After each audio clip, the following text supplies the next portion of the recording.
গুজরাট বিশ্ববিদ্যালয়ের হোস্টেল চত্বরে কোনো মসজিদ না থাকায় শনিবার রাত্রিকালীন নামাজ পড়তে হোস্টেলের ভিতরেই একত্রিত হয়েছিলেন পড়ুয়ারা।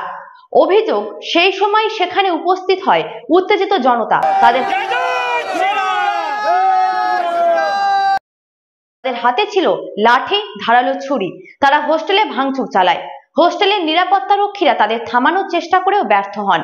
এই ঘটনায় আহত হয়েছেন আফগানিস্তান, শ্রীলঙ্কা, তুর্কমেনিস্তান ও আফ্রিকার দেশগুলো থেকে গুজরাটে পড়তে আসা 5 জন।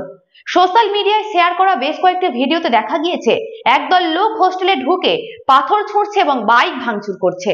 ছাত্ররা বলেছে যে আহমেদাবাদ ভিত্তিক ক্যাম্পাসে কোনো মসজিদ নেই, তাই তারা তারাবি দেওয়ার জন্য হোস্টেলের ভিতরে জড়ো হয়েছিল। রমজান মাসে রাতে দেওয়া একটি নামাজ।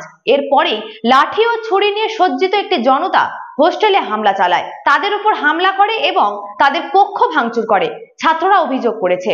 ছাত্ররা বলেছে ছাত্রাবাসের নিরাপত্তা রক্ষী জনতাকে থামানোর চেষ্টা করলে ব্যর্থ হন। আফগানিস্তানের একজন ছাত্র বলেছেন, জনতার লোকজন জয় শ্রীরাম স্লোগান তুলেছিল এবং তাদের জিজ্ঞাসা করেছিল কে তাদের হোস্টেলে নামাজ পড়ার অনুমতি দিয়েছে। আর তারা আমাদের রুমের ভেতরেও আক্রমণ করে। তারা ল্যাপটপ, ফোন ও বাইক ভাঙচুর করে, এমনটাই জানান আফগানিস্তান থেকে আসা এক পড়ুয়া। ওই শিক্ষার্থী জানান, আহত 5 শিক্ষার্থীর মধ্যে 1 জন করে আফগানিস্তান, শ্রীলঙ্কা ও তুর্কমেনিস্তানের এবং 2 জন আফ্রিকান দেশের। পুলিশ এলে জনতা পালিয়ে যায়। আহত শিক্ষার্থীরা হাসপাতালে চিকিৎসাধীন এবং দূতাবাসে খবর দিয়েছে। ভিডিওগুলির একটিতে ভিড়ের মধ্যে থাকা এক যুবককে একজন নিরাপত্তা রক্ষীকে জিজ্ঞাসা করতে শোনা যায়, কেন তারা নামাজ পড়ছে, এটাই কি জায়গা? এ সময় একজন ছাত্র চিৎকার করে ওই যুবকের মাঝখানে এসে তাকে আক্রমণ করে। সোশ্যাল মিডিয়া ব্যবহারকারীরা দাবি করেছেন যে এটি জনতার সহিংসতার সূত্রপাত করেছে। ইতিমধ্যেই এই ঘটনার তদন্তের আশ্বাস দিয়েছে দেশের বিদেশ মন্ত্রক। 20 থেকে 25 জনের বিরুদ্ধে পুলিশের তরফে এফআইআর দায়ের করার পাশাপাশি গ্রেপ্তার করা হয়েছে 2 জনকে। ঘটনার নিন্দায় মুখর হয়েছে গোটা দেশ। হামলার ভিডিও এক্স হ্যান্ডেলে শেয়ার করে মিম প্রধান আসাদুদ্দিন ওয়াইসি লেখেন, এটা অত্যন্ত লজ্জার।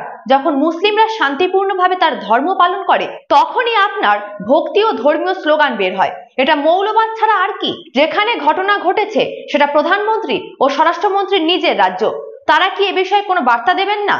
পাশাপাশি বিদেশ মন্ত্রী এস জয়শঙ্করকে উদ্দেশ্য করে তিনি লেখেন, দেশের মধ্যে এমন মুসলিম বিরোধী ঘৃণার বাতাবরণ বিদেশের মাটিতে দেশের দুর্নাম করছে। রাজ্যের স্বরাষ্ট্রমন্ত্রী হর্ষ সাংঘভি গুজরাটের শীর্ষ পুলিশ আধিকারিকদের সাথে কথা বলে এবং তাদের একটি সুষ্ঠু তদন্ত নিশ্চিত করার নির্দেশ দেওয়ার কয়েক ঘন্টা পরে আহমেদাবাদ পুলিশ মামলার সাথে জড়িত 2 জনকে গ্রেপ্তার করেছে। বিদেশ মন্ত্রক বলেছে যে তারা গুজরাট সরকারের সাথে যোগাযোগ করছে এবং যারা আন্তর্জাতিক ছাত্রদের উপর হামলা করেছে তাদের বিরুদ্ধে কঠোর ব্যবস্থা নেওয়া হবে। প্রায় 300 বিদেশি ছাত্র এখানে পড়াশোনা করে। যেহেতু আশেপাশে মসজিদ ছিল না, তাই তাদের মধ্যে কেউ কেউ গতকাল ছাদে নামাজ পড়ছিল। হঠাৎই কিছু লোক এসে জিজ্ঞাসা করে কেন তারা এখানে নামাজ পড়ছে, কে তাদের অনুমতি দিয়েছে। এরপর বহিরাগতরা ঢিল ছোড়ে এবং হোস্টেলের কক্ষ ভাঙচুর করে। আহমেদাবাদ শহরের পুলিশ কমিশনার GS মালিক এমনটাই বলেছেন।